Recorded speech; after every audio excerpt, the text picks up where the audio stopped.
Hi, welcome back to Budget Stuff Save Repeats. I'm Melissa, and today we will be doing our third video in the ODBJ series, our different budgeting journeys. And today we're going to be talking about the method, like how we actually budget. I hope you've been enjoying the series, and if this is your first time here, welcome. And I hope if you like what you see, you will subscribe and give me a thumbs up. And let's just jump right into it. So a quick recap. My name is Melissa. I have been budgeting for, I would say, at least 18 years. I found Dave Ramsey, and the one takeaway that has stuck with me all these years is the budget. Like, I totally agree, no matter how you do it, budgeting, telling your money where to go is absolutely gonna give you success. So I am not gonna prolong anything. I am definitely an Excel girl. I go, and this is, I'm an accountant, and I don't know if it's in our bylaws somewhere, but we just Excel everything. We're Excel queens. So I just opened up as soon as I finished reading the book and I realized that I had to get a budget. The first thing I did was open up Excel and I put the dates going across Excel of my pay periods. I am a salary employee, so I know how much I will get paid every single 2 weeks, and it doesn't change except for in the beginning of the year when the taxes adjust, and maybe at the end of the year if I max out on my Social Security. But it doesn't matter. My base is going to be the same, and so I know there's 26 pay periods in a year if you're paid bi-weekly, and I literally just put that across the top. I put what my income was, and then I just, on the column, I will write out every single thing that I have to pay, every bill that I have to pay, every debt that I was in, everything that I was obligated to. That's what I wrote down. And that's how I started my first budget. It was just income minus everything that had to come out. Fast forward to me getting married and combining my income with my husband.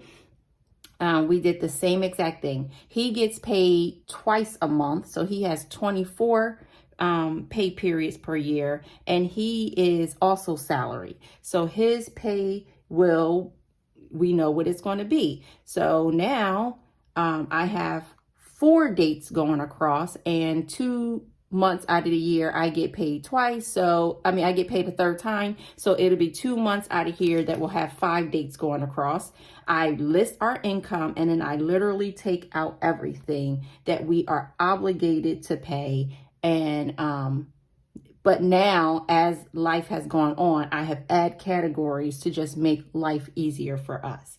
But it works for me just to do it for the year. I know people say paycheck by paycheck, and they just literally take their pay for the one occurring per week, per bi-weekly, every 2 weeks, once a month. But for me, like I can show you, I'm already working on my 2023, and it's all 12 months here, because there are some things that are just known. We are going to aggressively try to pay our mortgage off next year. So I know mortgage company is on the line, and I start there. I say, we want to make an extra $1,000 to the mortgage company, or extra $1,500 on principal to our mortgage. So I start there. I say my base for my mortgage is $1,500. An extra $1,500 is $3,000. So that's the number that I put on my schedule, and I just work everything else in. But there are non-negotiables. My kids are in daycare. They have tuition for private school. I know what those numbers are. I put them in. Your utilities, they fluctuate up and down. I get that. So I look at my utilities for the year because they're in my spreadsheet. And at the end, you know, I do have a summary sheet. So I can see what I paid AT&T. I can see what I paid Delmarva for our electric and gas. And I then I look at all 12 months and I see what was the highest number I paid for that utility. And that is the number that I usually budget for the year. So last year, our gas and electric did not go over $300. Our highest month was like $290 something. So every month for 2022, I budgeted $300. So that means it's a small buffer always in my budget. So I don't really have to think about it. All of my fixed bills are on automatic, they're on automatic withdrawal. So every month, I don't even have to go in and pay them. I look at them to see how much it is, but the money's just going to come out. And in this way, it helps my brain not to have to worry about things. I know the money is there and it's already budgeted.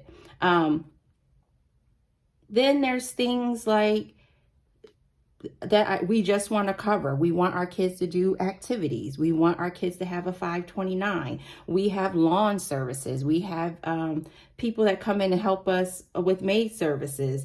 Me and my husband both get an allowance. We plan for holidays. We have annual bills like sewage bills and association bills. I have just learned to keep adding to the budget. Like this to me is just the starter. It's very flexible. Things happen and I can move things around as the year goes. But I know if I do nothing but plan out our salary, that one, all of our bills will be paid and there will be funds for extracurricular activities, what we say. But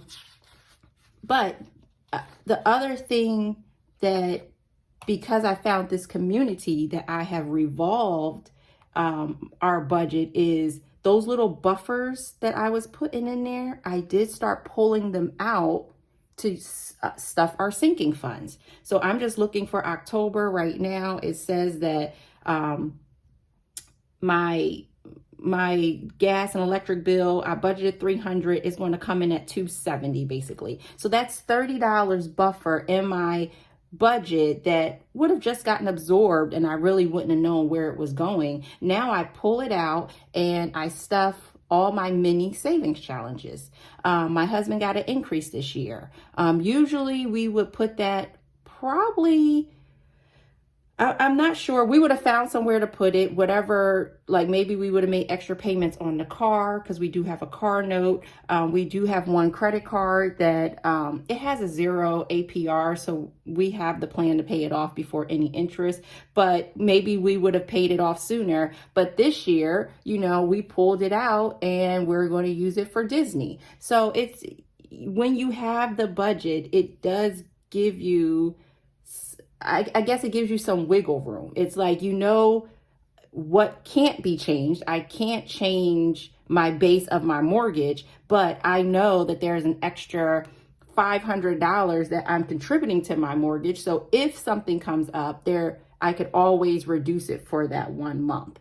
I know this is kind of like all over the place and maybe it's not as clear because you're not seeing it actually in Excel. I print these out just so if I am at work, this is my binder my planner that I take with me everywhere, from school activities to the budget. It's all in here. So when I'm having a thought, I can throw a note on here. And then when I go into Excel, I can look at my notes and say, oh, my husband is going to max out on his Social Security this month.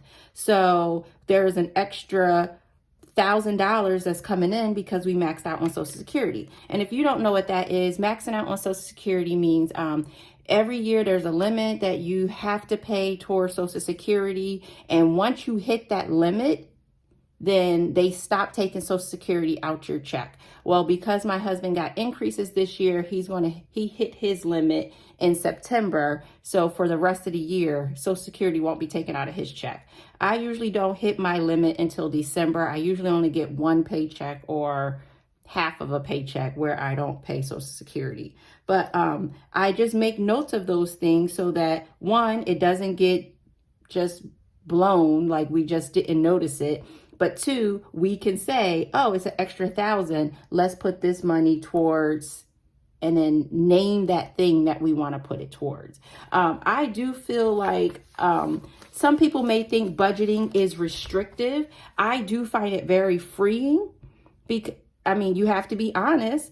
We don't have, like right now, if I wanted to go out and buy furniture, the reality is there's not an extra $5,000 in this budget. So I would have to take it from savings. I would have to put it on a credit card. I would have to borrow the money. Like, that's the reality. But I see we've maxed out on Social Security. So we have October, November, and December where there'll be an extra $1,000 in the budget. So realistically, I could say, oh, at the end of December, we could buy new furniture if that's what we wanted to do. So to me, it's like I can be honest. I can have what I want. I just have to I just have to plan it out and maybe wait a little bit, which I'm an adult, so I'm fine with that. But I do like seeing the overview for the year. When pop-ups come up, I'll give you case in point. When I went on maternity leave with my first pregnancy, my daughter, I took 5 months maternity leave. And when it was time for me to go back to work, I wasn't ready. So I had to take a month with leave with no pay. But all I did was go to the budget and I said, oh, we have an extra money that we're paying for a car note. We're putting extra money on a mortgage. We don't need this. We don't need this. And I could just cross it off. And then we were able to take a month with leave without pay. And it really didn't affect our finances any. And mentally, I needed it. I was not ready to go back to work. So I feel like my budget does give me peace and it does give me freedom. And I like to see the view as far out as I can. And it just gives you wiggle room. Like, it's very flexible to change numbers. And, you know, when things change, know that your budget will have to change with it, and just be okay with that. So I hope this gives you an idea of how to budget. Just, you know, it's very simple. It's write down your pay dates, write how much you're going to make, and then list out what's coming out of that pay period. Now, another thing that I'm changing for next year is I used to put my bills closer to when the due date was that matched the date that we got paid. But next year, I am trying to move all payments to our first 2 pay periods of that month. And then the second 2 pay periods will just be for discretionary things. So all of our bills will come out on the first and the second paycheck. And then on the third and the fourth paycheck, it could just be for savings challenges, what do I have down here? The regular groceries, eating out, our allowances, and the mortgage. So basically I'm trying to move us to the point that when we retire, that because I'll go to a monthly pension, that basically everything could come out in that first pay, and then the rest of my husband's pays, we would just use that however we want to. So sorry if this is getting a little long-winded, but I just wanted to share what I do to budget. Thank you for listening, and I will see you guys next week to talk about the struggles that I've had on this budgeting journey. I hope you all have a wonderful day, and I'll talk to you soon. Bye.